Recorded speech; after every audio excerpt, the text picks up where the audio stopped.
Txagati eta Arratsaldeon. Vamos a ver, aquí tenemos al fenómeno de hoy que se llama Fernando Pérez de la Borda. Es un vizcaíno, pero sus antecedentes provienen de Navarra, ¿no? En gran medida. Su abuelo parece ser que fue un tudelano de pro, que, bueno, Pérez de la Borda es un apellido muy de aquí, pero evidentemente ha habido varias, bueno, yo cuando menos conozco a Said Pérez, varias ramas. Said Pérez de la Borda, que fue un elemento básico en Tudela, fue historiador, etc. Bueno, en definitiva, siempre hay algo que ver en ese sentido, ya os explicará él luego con más detalle el asunto. Bueno, el libro que va a presentar Fernando, nació en Guecho, me parece, ¿no? De hecho, pero está afincado en Garés, en esto. Pues el libro que ha editado, pues está, el prólogo lo ha hecho Joseba Sarrión-Mendías, y dice así: son muchas y variadas las personas que han hablado de Euskal Herria a lo largo de la historia, viajeros, escritores, soldados, inquisidores, políticos, historiadores, periodistas, etc. Pero ¿cómo fue su paso por nuestra tierra? ¿Cómo nos vieron y qué dijeron de nosotros y de nosotras en cada momento? ¿Qué pensaron de nuestras costumbres, nuestros modos de vida, nuestro idioma? Tras una ardua labor de investigación, Fernando Pérez de la Borda recoge en un trabajo que incluye citas e imágenes a 1219 hombres y mujeres, exactos, 1219, ¿no? Hombres y mujeres del último milenio que quisieron conocer la cultura vasca en profundidad. Una obra pionera, enciclopédica, que servirá como libro de consulta para todo aquel que quiera preguntarse cómo hemos sido vistos por los ojos ajenos a través de los tiempos. Este hombre está licenciado, bueno, tiene muchos títulos, ya ahora veremos a ver qué tal resulta la charla y lo catalogaremos, ¿no? Probaremos. Pero bueno, es un elemento que yo en cuanto le presenté a la Junta Directiva y en cuanto vi el libro, que está editado por Chalaparta, y hablé con José María Esparza y me dijo, joder, no os perdéis porque es un libro de suma importancia, ¿no? Y José María Esparza tiene buen criterio. Bueno, a veces tiene algún y otros ya sabemos cómo es. Pero bueno, pero quiero decirte que la recomendación que nos hizo fue excelente y no dudamos en traerlo. Aquí estamos, no estamos mucha gente, pero bueno, yo creo que estamos lo suficiente como para poder seguir manteniendo este criterio de las charlas que a lo largo y ancho de hacemos en el año, y de seguir manteniendo este criterio de mantener Euskal Herria viva en la vida. Mila esker, etortxagatik, hemen eta behin. Orduan, poste naiz, hemen egoteaz, Tuteran. Me alegro de estar aquí en Tudela, en la tierra de mi abuelo. Que me parece como increíble venir aquí a Tudela a poder dar una charla. Mi abuelo era de Tudela, estaba bien orgulloso de ello, además. Y bueno, él siempre nos decía que el apellido Pérez de la Borda estaba en la plaza principal de Tudela. Ahí está el escudo. Y ahí, hace muchos años que vine, fui a buscarlo y efectivamente lo encontré. Entonces, bueno, a mí me venía todo esto, pues yo cuando llegué a Puente la Reina, que era la tierra donde se habían instalado ya mis abuelos, porque mi abuela era de Muruzábal, de Valdizarbe, entonces yo cuando llegué ahí hice dos cosas. Lo primero, aprender euskera, porque yo venía de hecho y no sabía. En mis tiempos soy bastante mayor y no tuve oportunidad. Y lo segundo, preocuparme por estudiar la historia del euskera en Valdizarbe, porque siempre se había oído de que se hablaba, allí se conserva más o menos el 50% de la toponimia de Valdizarbe es en euskera. Entonces siempre piensas, bueno, pues hace poco que se habrá extinguido el euskera de aquí, ¿no? Pero la gente pues no sabía y te decían, ¿aquí alguna vez habrá euskera? Digo, pues chico, no sé, pues total, que poco a poco empecé a lo tonto. Primero, como yo soy filólogo alemán, pues me preocupaba a mí el lenguaje. Entonces yo llegaba al pueblo y siempre escuchaba palabras como los que tenéis aquí también, palabras del pueblo, ¿no? Y me parecía curioso, entonces empecé a apuntar y ahí es donde hice un primer diccionario del Valle con 2.500 palabras, de las cuales más o menos un tercio eran claramente vascas y eran palabras actuales que se utilizaban por los mayores, ¿no? Hice incluso trabajo de campo haciendo grabaciones a los mayores. Entonces así empecé. Y entonces a partir de ahí dije, bueno, si aquí se han conservado tantas palabras, pues aquí el euskera ha tenido que desaparecer recientemente. Total, que me fui metiendo por ahí y al final pues me dedicaba a esto, que es escribir, ¿no? Que siempre me ha gustado, porque yo soy filólogo alemán, que estudié además la carrera en Hamburgo, en Alemania. Que bueno, es otra parte de mi vida, que yo emigré a Alemania y aproveché ahí mientras trabajaba para estudiar la carrera de filología alemana. Entonces ya vine aquí, empecé con los libros, y el último libro este es un libro que me propuso Chalaparta porque yo traduje un libro de un escritor alemán que vino de vacaciones, pasó por Euskal Herria y escribió un libro sobre Euskal Herria. Y este autor alemán pasó en 1925 y es uno de los escritores más famosos que hay en Alemania. Y claro, yo tenía ese libro siempre encima de la mesa y yo pensando, lo tengo que traducir al castellano, lo tengo que traducir porque es que esto está sin traducir, ¿no? Y ahí lo tuve 10 años, hasta que al final dije, bueno, lo traduje, se lo presenté a Chalaparta. Chalaparta conocía de sobre ese autor, pero no conocía el libro. Y claro, se quedaron pasmados. Digo, pero ¿cómo es posible que esto exista y no lo conozcamos? Pues me lo publicaron. Y entonces a partir de ahí, el editor, John Jiménez, me dijo, oye Fernando, ¿por qué no buscas más cosas? ¿No? Vamos a encontrar un pequeño tesoro, seguro que hay más, ¿no?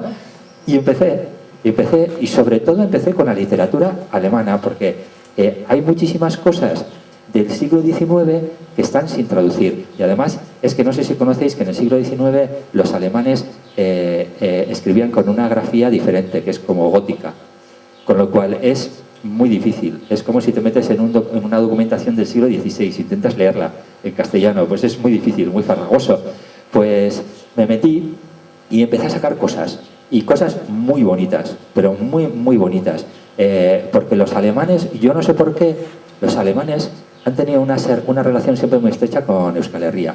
¿Por qué? Yo siempre pienso que los alemanes, siendo la cultura más potente de Europa, como fueron durante el siglo XVIII y el siglo XIX, veían a los vascos como, a ver, ¿qué hacen estos aquí? ¿No?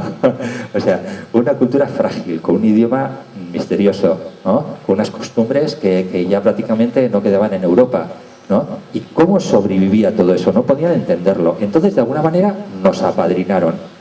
Y entonces, a partir de Humboldt, antes de Humboldt ya habían venido bastantes, pero a partir de Humboldt fue cuando pegó un subidón. Y durante el siglo XIX vinieron muchísimos alemanes a investigar lo que es la cultura vasca.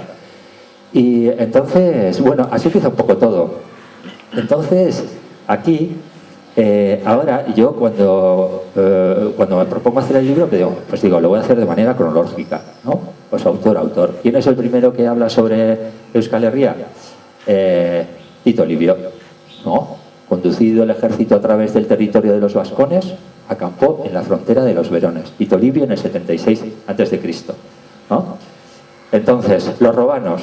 Pues con los romanos parece que buenas relaciones, no tenemos mucho conflicto, ¿no? Silio Itálico sí que nos dice que los vascones se apuntaron con Aníbal. Aníbal fue ese cartaginés que pasó por los Pirineos con los 50 elefantes, atravesó los Alpes y llegó a Roma para conquistarla, y se quedan todos alucinados de ver aparecer todo aquello por ahí. Pues que dice que muchos vascones se fueron con Aníbal a conquistar Roma.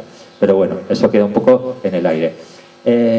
Tácito nos habla, por ejemplo, de cohortes vasconas que estaban distribuidas por toda Europa, ¿no? O sea, había cohortes vasconas, ¿no? Supuestamente de soldados vascones. Ausonio, en el 383, nos habla por primera vez de Vasconia, que es un término que se va a utilizar durante 500 años, ¿no? El lugar de los vascones es Vasconia. Y después, el único dato que hay sobre las costumbres en aquella época es la biografía de Augusto, que dice que eran buenos observadores de aves, ¿no? O sea, que tenían maña para ver los cielos, las aves, y sacar de ahí sus conclusiones.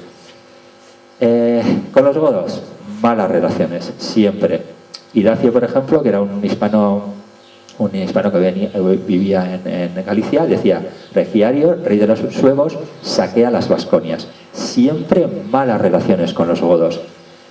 Y con los francos, lo mismo, malas relaciones con los francos. Por ejemplo, Tours, habla de rebeliones de los fieros y feroces vascones que arrasan e incendian.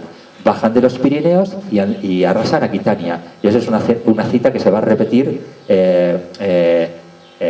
bueno, con frecuencia, ¿no? Diciendo los vascones bajaron de las montañas y conquistaron Aquitania, ¿no? Y después la famosa batalla de Roncesvalles, ¿no? Que ya aparece en el 801, o sea, 20 años después de la batalla ya aparece la cita, ¿no? Porque después el Cantar de Rondal es del 1150 y ahí no aparecen los vascones, pero aquí sí que aparecen los vascones, ¿no?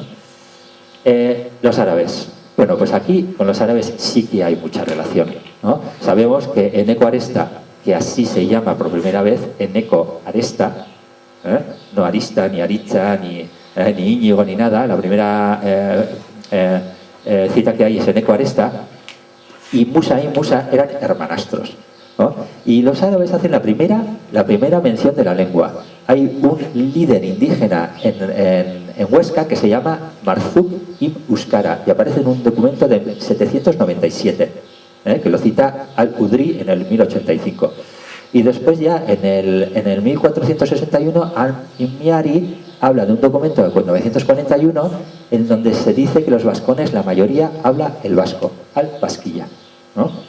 Entonces, claro, aquí la relación entre Tudela y los árabes, pues ya sabemos que ha sido tremenda, ¿no? Entonces, hay varias citas. Primero hay un mapa bastante curioso, que se ve que aquí pone vascones, ¿no? Y además está limitado aquí a ambos lados del Ebro, y después aquí pone Tudela, ¿no? Un poco más abajo. Bueno, eso lo tuve que introducir con una persona que entendía árabe, porque yo no tengo ni idea. Y me dijo, sí, aquí pone vascones y aquí pone Tudela. Y es un mapa de 1977. Y bueno, aquí tenemos unas citas de la época. Pues Al-Razi, en todo el mundo se maravilla por la bondad del término de Tudela, que su pan no ha par. Muchas viñas y muchas huertas y buenas tierras de crianzas. Sus frutales dan sabrosas frutas que no vos lo podría hombre contar para decir. Esta villa fue fundada por mandato de Al-Ekim, Al-Hakam. Tudela ha muchas villas y muchos castillos y muy fuertes, de los cuales el uno es Arnedo. Bueno, pues después viene Ibn Hassam Al-Bakri, relata una curiosa anécdota sobre una mujer barbuda de Tudela. No sé si la conocéis, la anécdota, pero el Kadim manda a unas mujeres parteras a reconocer a una mujer barbuda. Estas se muestran reticentes, pero son obligadas. Al final resulta ser mujer, por lo que le ordenan afeitarse y vestir hábitos femeninos. En el 1068, en el 1372, anónimo árabe. Tudela es una ciudad grande y antigua, y de clima y agua saludable y de hermosa construcción. Se halla a orillas del río Ebro y de ella dependen muchas numerosas aldeas. Abundan allí los bienes de todo tipo y los frutos. Fue el lugar más alejado que llegaron a dominar los almohades, efectivamente, ¿no? Y bueno, estuvieron aquí hasta el año 1118, creo, ¿no? Que fue cuando 1719, ¿no? Vale, otros viajeros, ¿no? Más posteriores. Bueno, hay una cita de Améric Picó, que fue el primer peregrino que pasó por Navarra, ¿no? Los navarros, mientras se calientan, se enseñan sus partes. El hombre a la mujer y la mujer al hombre. Además, los navarros fornican incestuosamente al ganado. O sea, tremendo. Año 1150. No, eso es real, ¿eh? En el primer peregrino que pasó por ahí, pues no he vuelto, o sea, prácticamente en los 1200 autores posteriores no he vuelto a encontrar algo así. Todos nos tratan de maravilla. Pero el primero que pasó nos puso a parir. O sea, es increíble. Y después, bueno, muchos que hablan de Tudela. Munzer, la muy bella población de Tudela, su campo, por el beneficio de los muchos riegos, es por extremo feraz. Hay en la ciudad varios monasterios, una iglesia, colegiata, la tierra produce vino, etcétera, ¿no? Guicciardini hable también, ¿no? Es un país despoblado, una tierra horrible, muy seca, le pareció muy seca, él claro venía de Italia, ¿no? Igual del norte. Le remite 1592, el puente que allí se encuentra es hermoso y largo, construido de piedra con 15 arcos, ¿no? Y en su mitad hay una torre muy bella, ¿no? Normalmente en los puentes había una torre en mitad del puente, que era el peaje, ¿no? La aduana. En puente también había, pero se cayó con las guerras carlistas. Después estaba Íñigo González, dice: compré una gran cesta de anguillas por ser comida regalada y estimada en toda aquella comarca. ¿no? Gondi es un francés que coincide con una sublevación. Entonces le toman por no sé, pues que venía de parte del rey o algo así, y bueno, y le ponen de fino y tiene que salir corriendo. Brunel dice que es muy bonita, pero que encontrándose en los confines de Aragón, Castilla y Vizcaya es el refugio de muchos malhechores y granujas. Entre esta canallada había gente de bien. Bueno, aquí que lo sitúen entre los confines de Aragón, Castilla y Vizcaya es bastante normal, porque al final el término Vizcaya empieza a tomar nombre, porque le llaman vizcaíno a la lengua. Entonces, todo el que habla la lengua vizcaína lo consideran vizcaíno. Entonces, claro, como entonces se hablaba prácticamente hasta la frontera, la ribera, pues por eso. Bueno, después Pons. Son muy malas sus calles y muy inmundas. El retablo mayor y las laterales de la catedral les llegará su día. Más ahora que esta iglesia ha subido en dignidad, pero si ha de ser haciendo obras como la de la capilla Santa Ana y de la Concepción de enfrente, mucho mejor será que permanezcan como están, porque aquellas son de lo más rematado que pueda darse sin arte ni concierto. Había llegado el barroco, y el barroco en esos momentos era algo espantoso, o sea, como demasiado rebuscado, ¿no? Jovellanos, su hermosa y opulenta vega, toda bien regada y perfectamente cultivada, dominando particularmente los olivos. Hablan de la majana varias veces. Aquí tenemos una estampa de 1823, pues, pero no se ve muy bien. Está sacado pues aquí del castillo o algo así. Bueno, otros siguen hablando, pues el entusiasmo por las novilladas era tal que incluso las monjas capuchinas hicieron correr una joven novilla por el interior del convento. O sea, vamos, las novillas entonces también eran, ¿no?, parte de la fiesta. San Fermín y Tudela se disputan el honor de ser la más brillante de las fiestas. La plana de la Mejana hablan, ¿no?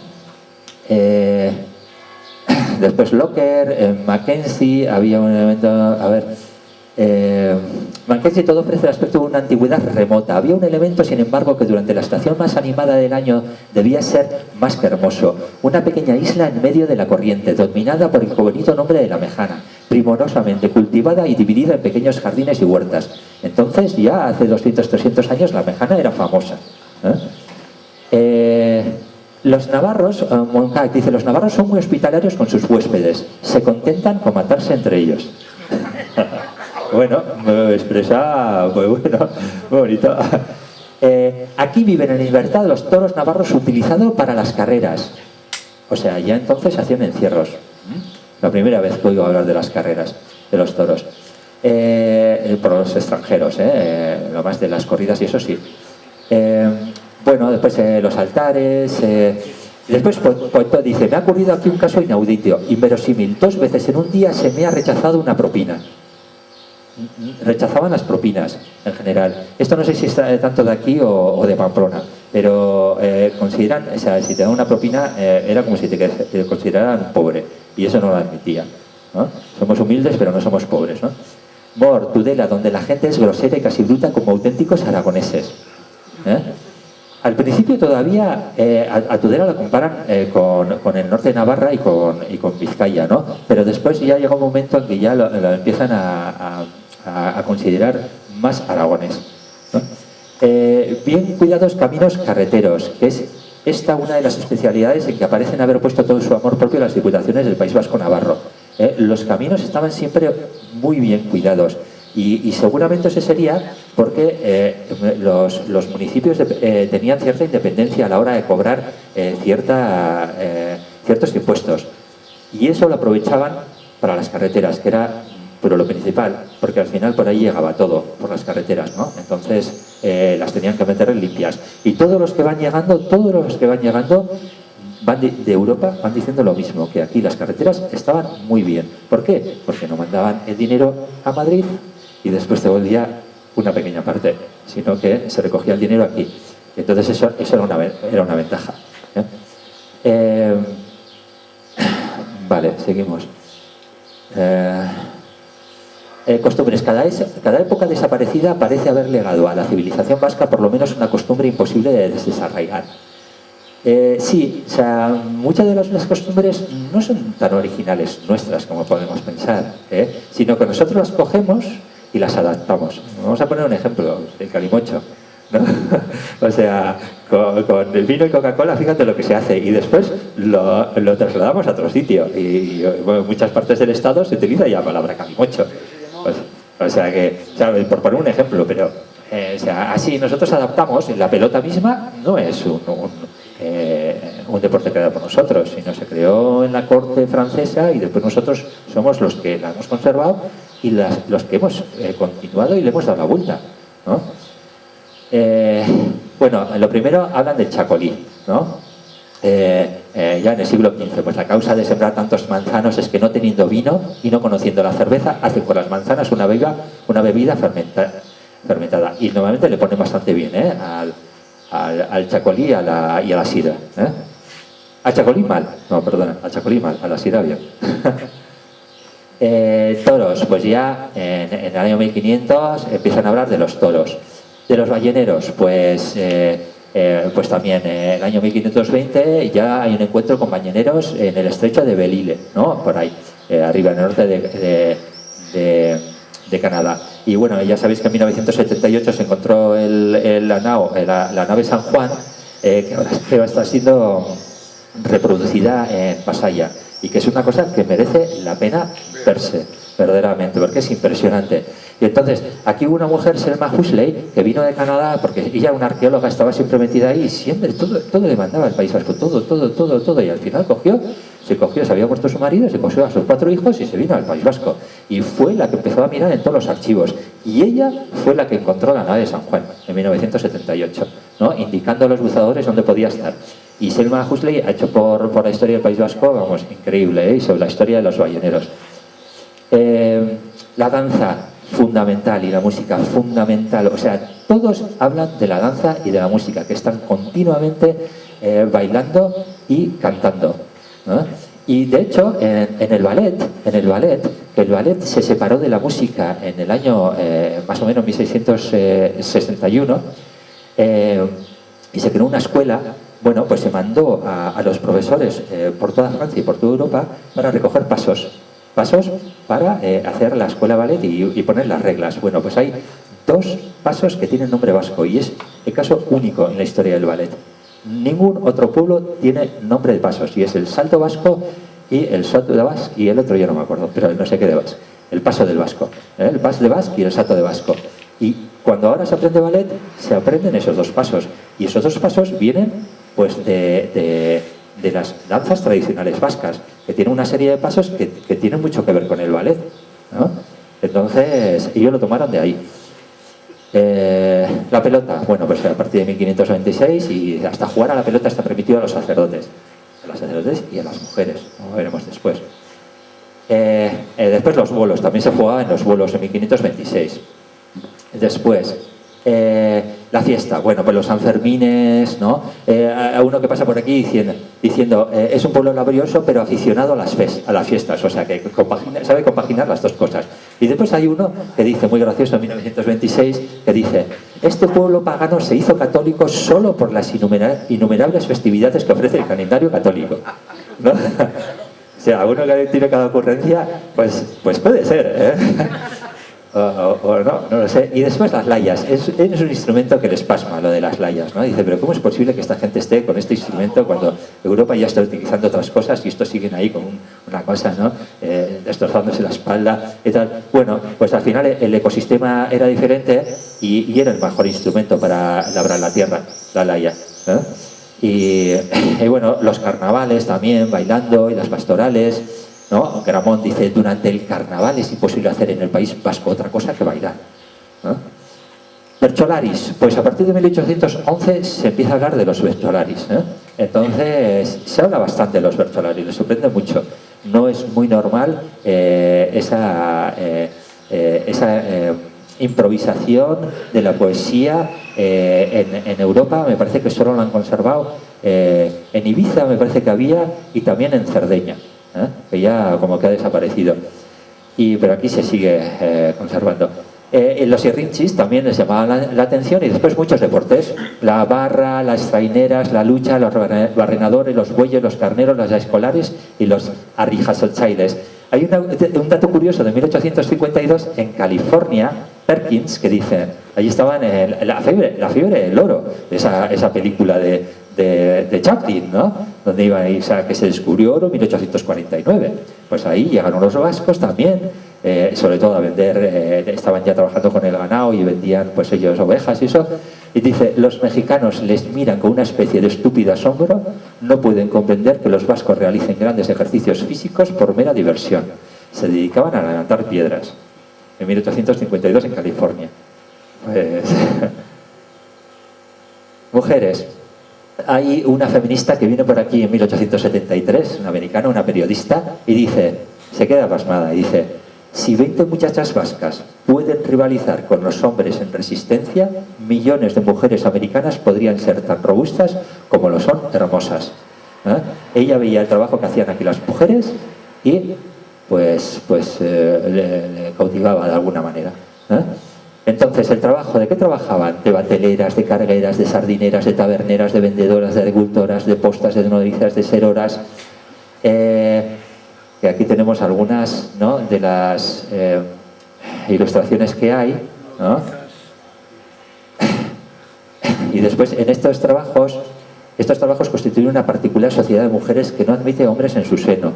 Y era verdad, Aunoil, por ejemplo, en 1679, una mujer que dijo: las barqueras del Bidasoa constituyen una especie de pequeña república independiente. Lee dice: las mujeres y los hombres trabajan por igual en el campo. Refus: no solo el servicio interno, sino también el externo de las casas se deja en manos de las muchachas, algo que, como se sabe, es contrario a todos los hábitos de los países del sur. Koch: la responsabilidad de gestionar un país tan abundante en trabajo es exclusivamente de las vascas, a las que a este respecto nadie supera en la tierra. Y en días levantan su delantal para no mojarlo, y a veces bastante más de lo que debieran. Mirar aquí... Ay, espera. Mirar esta, ¿no? Entonces estaban descargando y claro, levantaban y no era normal. Entonces ver las piernas de las mujeres, y ellos se quedaban sorprendidos de poder ver las piernas de las mujeres, y las mujeres lo hacían de la manera más natural, sin ningún tipo de problemas, y muchos te lo dicen. También disfrutaban del ocio las mujeres, de la danza, de la música, ¿no?, aquí tocando el violín, de las romerías, de las brujas o de las fiestas, ¿no?, que al final no dejan de ser romerías o, vamos a decir que pequeñas verbenas en las romerías. Eran novilleras también, hacían juegos de fuerza, ¿no? Y también, como se ve ahí abajo, pues a veces se dedicaban a otras cosas como a carreras de coches, ¿no?, ya más tarde. Entonces, algunos dicen, por ejemplo, Moutier: gozan incluso de la libertad de entrar en los cabarets para olvidar allí, bebiendo las fatigas y disputas del día, ya que en los vapores del vino encuentran sus fuerzas para el día siguiente. Taylor: una joven puede caminar sola en cualquier momento por los caminos más montuosos. Su sexo es su mejor defensa. Stephen: se movían sin ningún miedo a ser agredidas, como si todo el pueblo fuera una banda de amigos o una gran familia. Esto lo repiten mucho, O sea, la libertad con la que andaban las mujeres por la calle, incluso en la guerra, que la guerra siempre suele ser el momento más problemático, ¿no? Valkenar, este se queja un poco y dice: hemos visto con frecuencia chicos y chicas jóvenes a la vista de todos, no solo besándose, sino entregándose a las caricias, que en cualquier otro lugar habrían sido vergonzosas, sin que nadie prestara la menor atención. O sea, lo hacían con naturalidad y no se prestaba atención, solo les llamaba la atención a los que venían de fuera, ¿no? Cueto: las romerías son las grandes diversiones de las muchachas guipuzcoanas. Las romerías han jugado un papel muy importante, Ahora, bueno, Guadalete, esto es un periódico de Cádiz, en 1885. Ahora se pondrán de moda este juego de la pelota entre las señoras mujeres, y con esto habrán dado un pasito más en el camino de su emancipación absoluta, ¿no? Lo dice con ironía, sabiendo que Jospinishi, esa que está ahí, esta de aquí, esta es Jospinishi, a la que se están haciendo un homenaje. las raquetistas famosas de 1930-40, que eran profesionales, las primeras profesionales del deporte, y le hicieron un homenaje a Hospinisi, que en 1880 pues se enfrentaba a los hombres jugando a mano. Y llegó a ser famosa hasta en Cádiz, ¿no? Diciendo, ahora se nos van a emancipar aquí, nos van a jugar a pelota. Pues estaban asustados. Y bueno, es decir que en 1941, cuando Franco prohibió definitivamente las licencias a las mujeres para jugar a pelota como profesionales, había más licencias de mujeres, 700, que de hombres, que había 600. Y estas mujeres jugaban en los fontones de Madrid y de Barcelona. Y eran profesionales y ganaban mucho dinero, ¿no? Vale. Conflicto. Bueno, pues aquí tenemos la conquista de Navarra. Bueno, pues habla mucho de la conquista de Navarra y bastantes historiadores. Hay uno bastante importante que es Joves, que dice, que es un filósofo, que dice, según el Papa, los estados deberían ser gobernados en el consentimiento de ellos, por un derecho dado por Dios. Esta práctica ha sido observada en el traspaso del reino de Navarra. Acusaba a la Iglesia, ¿no?, que eso está ahí, ¿no?, porque ya sabéis, Fernando católico se aprovechó de que si una bula, que si no sé qué, bueno, se inventó y conquistó por el morro. Y Joves lo denuncia. Y después, un libro muy curioso que ha aparecido ahora, que no lo conocíamos, 1845, de Soldán, que es un parlamentario alemán, y hace un análisis precioso y buenísimo de la conquista de Navarra. Era buen historiador el tío. Y dice, Navarra sufrió la suerte reservada a los pueblos pequeños en toda la conflagración internacional. Fue borrada del número de las naciones, ¿no? Guerra de la Convención. Bueno, pues aquí en la Guerra de la Convención, que Francia ocupa Guipúzcoa, y Guipúzcoa no se queja, y algunos ya en España les empieza a echar en cara pues que se pongan con Francia, ¿no? Y ahí es cuando empiezan ya con el tema de los fueros. Y Zamora, por ejemplo, dice, pretenden la unión, ya Zamora pretende la unión de las provincias al resto de la nación sin las trabas forales que las separan, y hacen casi un miembro muerto del reino. Y a partir de ahí ya Godoy y tal, y ya se empiezan a poner trabas a los fueros. Guerra de la Independencia. Bueno, Godoy dice que Napoleón, en sus memorias, dice que Napoleón sugirió establecer, al menos entre las dos naciones, una potencia neutra que fuese un valladar entre una y otra, a cambio de Portugal, y estas provincias eran las vascas, ¿no? Refus, en 1808, alemán, dice, la importancia de esta y otras provincias del norte de España dio naturalmente gran probabilidad al rumor de sucesión a Francia. Había un rumor, que después llega más tarde también, el trienio liberal. La primera guerra carlista, es increíble la primera guerra carlista, porque hay 40 testigos directos de la guerra carlista, de soldados que vinieron aquí, que pelearon con los dos bandos, de reporteros que vinieron y que hablan en primera persona.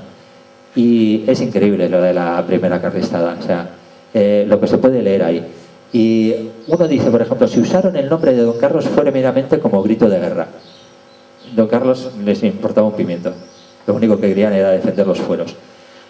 Lord Carnarvon dice, nada tiene que ganar, sino más bien que perder con el cambio, ¿no?, refiriéndose a las provincias vascas. Bell dice, han estado desafiando durante 4 años el esfuerzo obstinado de un gobierno perfectamente organizado y apoyado, como así ha sido por los recursos de 2 de las naciones más poderosas de Europa. O sea, 7 años peleando contra las 4 grandes potencias de Europa, y no consiguieron, y al final se llegó al abrazo de Vergara, que fue como una traición, dicen, ¿no? Raden dice, la lucha heroica de 7 años de vascos y navarros eleva el esplendor de su guerra a la gloria inmortal. Cualquier tiempo venidero de la historia mundial deberá reconocerlo, ¿no? Segunda carlistada, aquí ya no vienen los extranjeros, no, aquí ya se queda entre nosotros.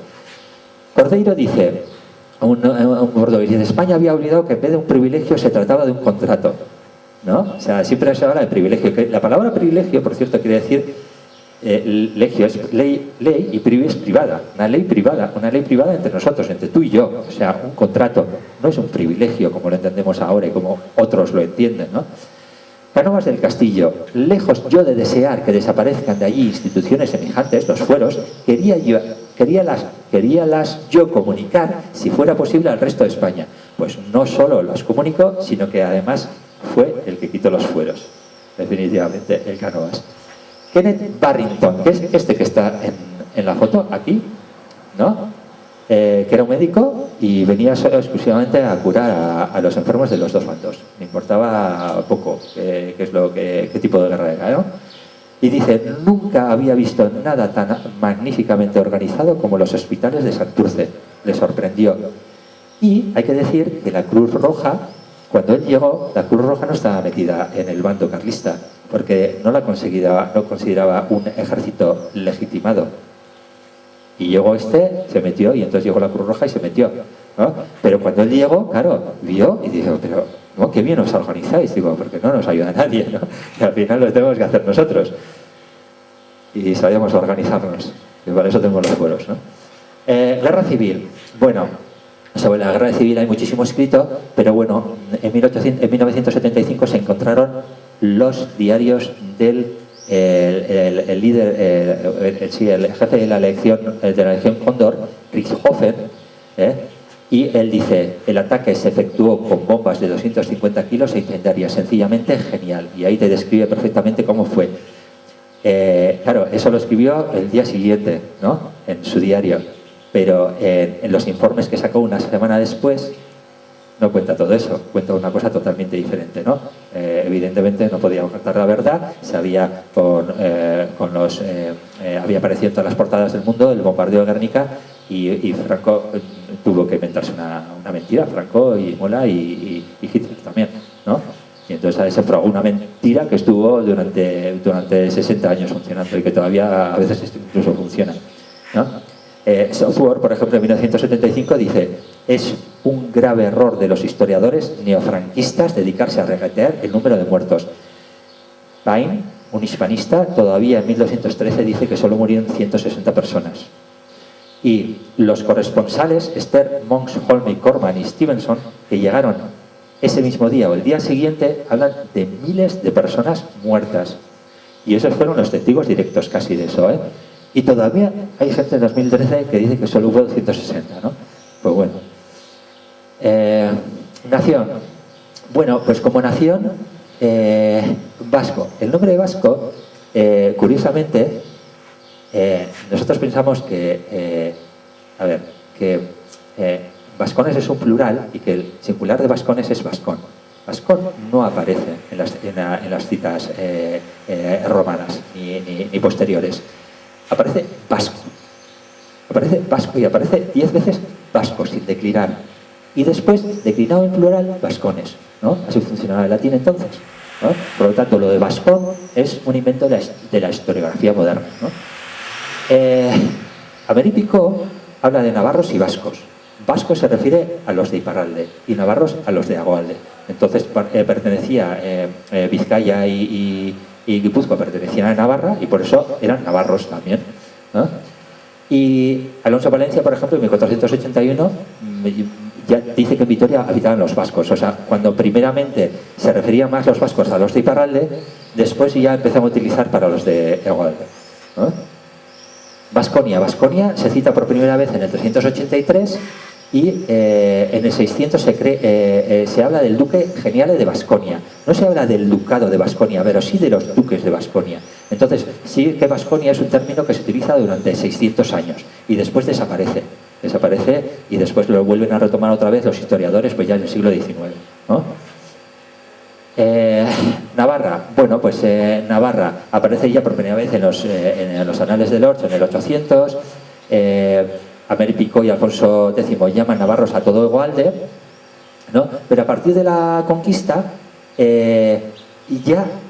a Navarra se le empieza a quitar el nombre, ¿no? Y se le junta a Cantabria, se le junta a Vizcaya o incluso en 1802 todavía Traquia, que era aragonés, nos tenía en quina seguramente, ¿no? Dice que tenemos un origen godo, o sea, en 1802, ¿no? O sea, fíjate cómo se empieza a despreciar a partir de la conquista el nombre de Navarra, ¿no? Hacerle el vacío, ¿no? Vizcaya, pues claro, ya se empieza a utilizar la lengua vizcaína, ¿no? Entonces ya muchas veces se confunde Vizcaya y el País Vasco también, ¿no? Bedel, por ejemplo, en 1580 equipara País Vasco y Vizcaya, ¿no? Como el Landes Vasca y Buscaye. Euskal Herria, el término Euskal Herria es un término, vamos a decir que la primera vez que aparece en algún idioma es en alemán, que en 1526 Lange dice Das Land vasco, ¿no? Entonces, Land es un término que viene del celta y que se utiliza también en euskera para decir tierra, y se utiliza también en francés y se utiliza también en alemán, Land. Entonces, tomaron ese término de la tierra para darle un nuevo significado de país. Entonces, Land se empezó a utilizar como país, y seguramente por eso después se empezó a utilizar Euskal Herria. Herria, que en principio es tierra, se utilizó como país. Entonces, Euskal Herria, en verdad, es un término que nació de esta terminología alemana que utilizaba ya el Land como país.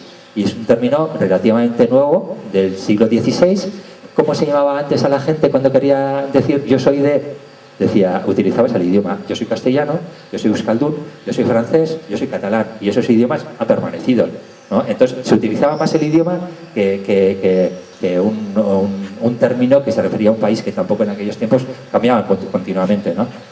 Entonces, bueno, pues se utiliza País Basque, ¿no? Sobre todo en Iparralde, País Basque en Iparralde, y después Tragia también País Vasco en Hegoalde, y después empiezan a utilizar también los extranjeros los nombres de Euskaldens, Euskal Herria, ¿no? Pero es curioso que son los extranjeros, o sea, los europeos del norte los que utilizan la terminología vasca esa, pero los españoles se niegan, ¿no? Y no aparece, primero aparece en 1841 con Rodríguez Ferrer, porque era una persona que había vivido aquí muchos años y la utiliza, pero hasta 1868, o sea, 100 años después de que lo utilicen los europeos, lo empiezan a utilizar ya los españoles, o sea, ya les costó, ¿no? Vascongadas, bueno, Vascongadas, el término Vascongadas lo utilizan refiriendo a los vascongados, a los que hablan euskera, ¿no? Era Vascongados. Beriain, bueno, es una persona de aquí que lo utiliza ya como tierra vascongada, otra vez tierra en el sentido de... tierra también se utiliza después como país, por ejemplo, Inglaterra, ¿no? También se utiliza tierra como país, pues tierra vascongada. En Jardín utiliza provincias vascongadas, pero ya al final se queda solo el nombre para las provincias vascongadas, y en cambio aquí ya se empieza a separar, ¿no? Navarra y provincias vascongadas por el otro lado, ¿no? Se empieza a separar, ¿no? Hacia el siglo XVIII. Nación. Bueno, siempre hablan todos de un asilo de libertad, un espíritu nacional, un Estado independiente, una nación, una colonia extranjera, una república, un nacionalismo, una democracia. Utiliza una terminología muy diferente para intentar comprender cómo es posible que estas 4 provincias funcionen en España, pero de manera autónoma. Y eso les sorprende mucho, y entonces utilizan todo esto. Y después algunos dicen, Poverel, quienes dudan de que Navarra pueda conservar su independencia no conocen la integridad de los vascos ni su amor por la libertad. Francia será la primera en reconocerla como una república. Godoy, establecer al menos entre las dos naciones una potencia neutra que fuese un vallador entre una y otra, que lo hemos visto antes. Dreyfus, la mayor curiosidad actual consiste en los rumores de que se podrían separar la monarquía española, que lo hemos visto antes. Justine, el combate que libran solo terminará en la independencia de Vizcaya. Latalle, que las 4 provincias puedan federarse y concluir tratados. O sea, en la primera carlistada, muchos empiezan a hablar ya de que las 4 provincias se independicen, ¿eh? Cornille, deberían formar un estado separado. Von Laurens, deberían formar en sus peñascos infranqueables un reino propio. Viardot, ¿por qué no hacer de ellas una confederación independiente y neutral? Anónimo francés, sería inconveniente que el territorio se denominase en adelante Reino Vasco-Navarro. Y Wilkinson, Zumalacárregui estuvo casi determinado a aceptar una corona de Navarra para separarse de España. Este rumor corrió por Europa durante varios meses, de que Zumalacárregui había independizado las 4 provincias. ¿Y por qué?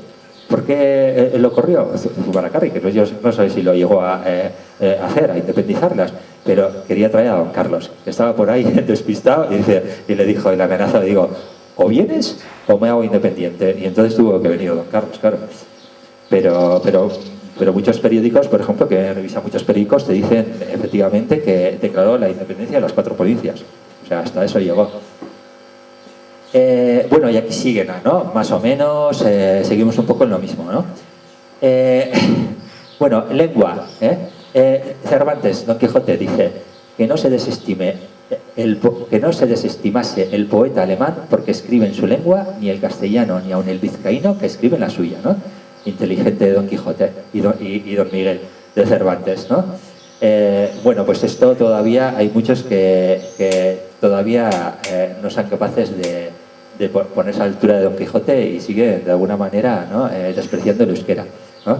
Hay una serie de teorías sobre la lengua, ¿no? Que toda la gente que viene y también historiadores y eso van hablando de ellos, pues si el tubalismo, que si lengua cántabra, que si una relación con uro-finlandés, una lengua altaica, urálica, después una relación con América y con incluso algunas lenguas hindúes, ¿no? Pero todo eso, vamos a decir que ya ha pasado la historia, ¿no? Algunas que han llegado, bueno, hay unas que hablan del semítico y hay, por ejemplo, la relación con el bereber, famoso, ¿no? Pues lenguas que vienen de Oriente y que pueden tener una relación, ¿no? Y después hay una serie de teorías que ya tienen más sustento, ¿no? Que son las que han llegado hasta ahora, ¿no? Como veis ahí. El vascoimerismo. Bueno, pues después de que se estuviera durante de todo el siglo XIX hablando del vascoimerismo, ¿no? De una forma bastante convincente, después cuando Gómez Moreno, que fue el que consiguió leer el ibero y ya se podía leer, vieron que no había manera de entenderlo por medio del euskera. Entonces empezó a perder fuerza. Pero Ferrer y Orduña, hace como 10 años, consiguieron descifrar por primera vez los numerales ibéricos y son calcados a los vascos. Luego ahí hay algo.